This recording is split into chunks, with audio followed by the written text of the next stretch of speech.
Siyaw.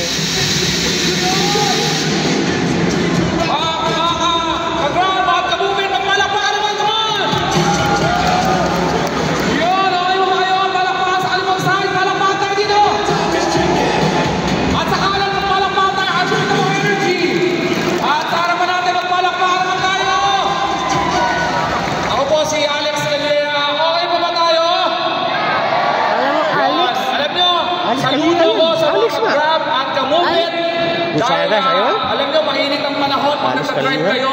Katulad ng susunod ko, umalis ako nakadrive. Akala ko, ganda ng forma ko, napagtamalan akong Boy Scout.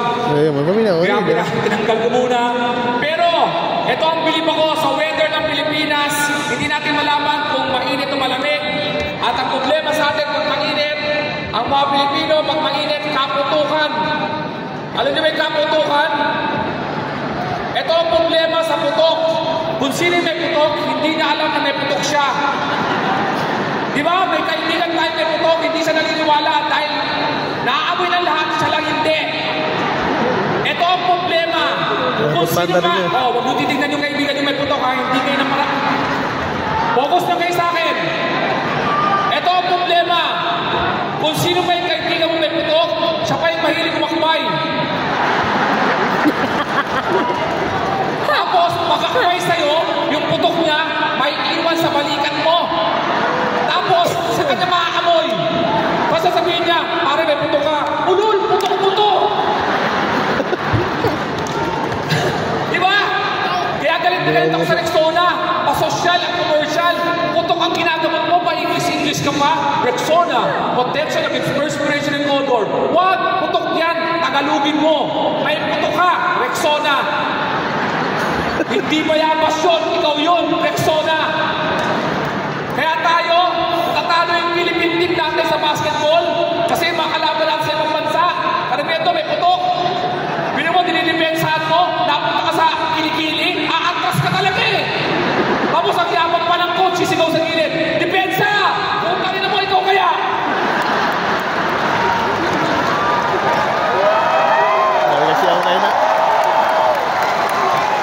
Patulog na yung mga tao, pero nagising na kanya. Focus ulit sa akin, makagrab, kamubit, focus lang. Kung sino may kaibigan mong bad breath, siya pa yung mahilig bumulong. Tapos yung bulong niya mahangin pa, alam mo, may sasami. Tapos kapag galing na galit ako sa Pinoy, yung may kausap na, tapos yung tagyawan ka sa ilong, maputok na. Iwas ka, baka maputukan ka eh.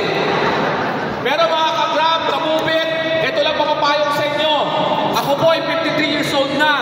Kaya kayo mga driver natin dyan, relax na kayo ha. Huwag kayong high blood. Kasi po, ako po na high blood po ako minsan. Ang blood pressure ko po, 150/100. Nung nalaman ko yun, siyempre tumawag ako sa kaibigan ko. At doon ko na-discover, dalawang klase pala ang mga kaibigan ko. Yung una kong natawagan, yung tatakutin ka ba? Tumawag ako, pare 150/100 ako. Ay putya, patay ka dyan! Ang dami nang namatay dyan! Traitor yung sakit na yan. Pagbaba ko, 250/150 ako eh. Tapos, may isang klase ka ng kaibigan, tatawagan din. Mauuwi kayo sa yabangan. Tatawag ka, pare. 150/100 ako. Sus, ako man 250/200 eh. Buhay pa ako eh. Bandang uli, nagyayabangan na kami. Hindi, pare 600/500 pala ako. Tapos, nagpadala ako sa ER. Ayoko na sabihin hospital, sa BGC. Ayaw ko sabihin.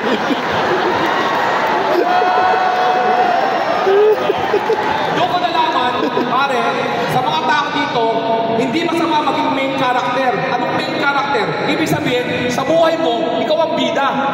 Ikaw, bida ka sa buhay mo. Bida ka sa buhay mo. Kaya nung nagpa-ER ako, emergency yun, asikasuhin niyo ako dahil ako bida sa buhay ko.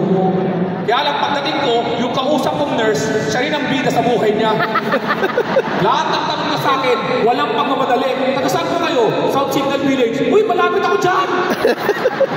Ano mo birthday nyo? October 7. Libra kayo? Pasunin po mga Libra. Tululin, pasok po sa ER. Tapos pagpasok sa ER, sinabitan ako ng mga vitals, yung pagkuha ng puso, pulso, Maya-maya nag-alarm. Tumunog mo, kinabahan ako. Mamaya pumasok ang nurse, hindi nagmamadali. Ano ginawa? Pinampas yung machine. Pak! Sabi ko, ba't may nampas? Naglolo ko yan eh. Ulo to eh. Pero ngayon, nakita ko dito, mga grab, mga kabubit. Ito sasabihin ko sa inyo, bilang 53 years old, sana wala pa yung makasama nyo ba yung mga anak ko dito, mga bata, may meron ba dito? Wala. Ito sinasabi ko sa inyo, nagiging mahina na ang kabataan ngayon. Alam nyo ba, sa eskwelahan ng mga anak ko ngayon, nabalitaan ko, lahat pala kailangan bibigyan mo na ng awards. Lahat ng estudyante kailangan mag-awards. Kasi pag hindi mo nabigyan, malulungkot, sasama mo ugali, magiging kriminal. Hanap, di ba? Eh dati, natatandaan nyo, 60 tayo sa classroom. Tatlo lang ang pinag-aagawa natin. First honor, second honor, third honor. The rest, bobo.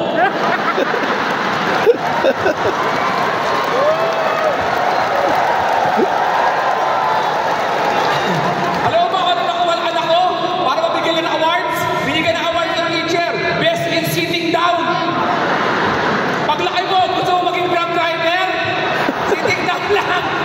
Diba? Ito pa. Pag pumunta ka sa classroom, wala ng blackboard at chalk. Whiteboard, saka whiteboard marker na. Boring, di ba? Maganda may blackboard. Kasi yung blackboard dati, pero nag-trash talk sa classmate niya, di ba? Kinikis-kis mo ko doon. Dapat huwag nang tanggalin ng chalk. Kasi yung chalk, yun ang nagpatibay ng baga natin. Habang sinusulat mo yun, lalaki mo yung puti, yung chalk, binabalutan mo yung baga, walang COVID noong 80s at 90s. Tama. Ang maganda doon, habang binubula ng teacher mo yung blackboard, di ba? Hindi mo eraser, may makulit ng classmate, puno-puno ng chalk, pag binatom, yung natiklan, sumasabog. Ang Pinoy pa naman, tatawa muna bago maawa. Ay, kawawa naman. Iba na ngayon. Alam nyo ba, nilapitan ako ng anak ko, sabi sa akin, ang yabang, Daddy, ang boy pa namin, BTS, saka 17. Sabi ko, utot mo, ang boy pa namin, Backstreet Boys. You are my fire. Bakit sila? 5 lang sila. Hulaan nyo kung ilan yung 17. Hulaan nyo. Hindi sila 17. 13 sila. Kung pala, bobo na, di ba? Biruin nyo, 13 kayo, nag-meeting kayo. Ano pa ng grupo? 17? Wala man lang kumontra. Saka, kung ang boy pa nyo 13, hindi boy pa yun. Choir yun.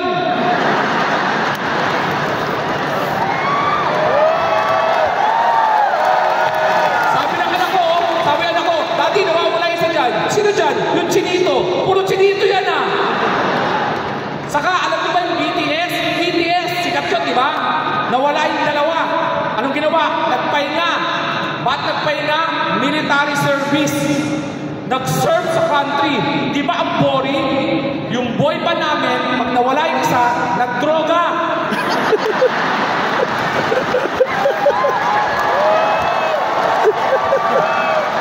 Nagparehang.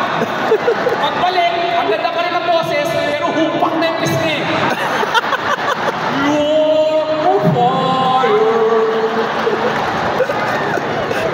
Yabang mga bata ngayon. Daddy, pag gusto kayo makinig sa music, Spotify. Love song, Spotify. Dance music, Spotify. Sabi ko, kaya boring ang buhay nyo. Kami, wala kaming control sa music. Kahit umiiyak kami, pagsakay namin sa jeep, kung anong tugtog, yun ang music namin. Halimbawa, umiiyak kami, tugtog yung recap sa jeep. Never gonna give you love, never gonna let you down. Ang team song ko ng bata ko, sa jowa ko, ang team song namin, nainig ko sa jeep, Saving All My Love For You. 25 years later, pangkabit pala.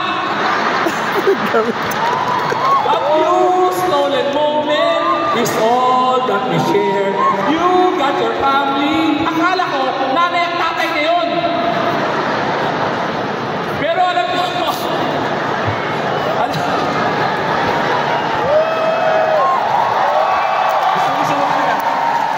gusto ko talaga mag-perform sa ground saka sa movie, promise. Kahit na konti lang ang bigayan dito.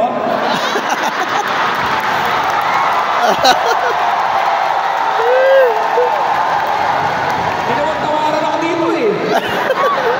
Dati, sabi, Anis, hindi ko malayo makuha sa ganitong halaga. Bakit? Small lang naman yung intimate crowd. Tangki na intimate crowd ba to? Arameta lang to eh. Pero to, magkakapamilya kayo.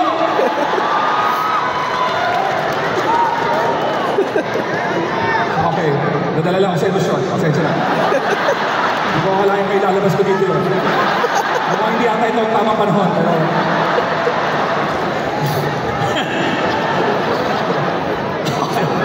Sabi, di ba? May sasabihin ako sa mga crowd driver dito. Pag sumasakay ako sa inyo, huwag kayong nagamit ng Waze na ang boses boy band. Nakakatuloy sa tamang traffic. 300 meters, turn left, turn right. Pero ito sinasabi ko sa inyo. Alam nyo, mga ka-grab, ka-move-it, alam ko, pare-pareho kayo namamasada. Pero bigyan naman natin saludo ang mga jeepney driver. Palakpakan natin ha. Kayo, magkakaibigan namin kayo. Alam nyo ba, ayoko ma-face out ng jeep market. Papaliwanag ko lang, yun ang maraming hinubog na ugali ng mga kabataan ng 80s at 90s ba tayo nagkaganito. Papaliwanag ko sa inyo bakit. Ang jeepney, kung sakay ko sa jeepney, tutuko ng eye contact and patience. Paano yun? Pag sakay ko sa jeep, walang ibang pasahero, dalawa lang kayo, titigan kayo kung sino muna magbabayad.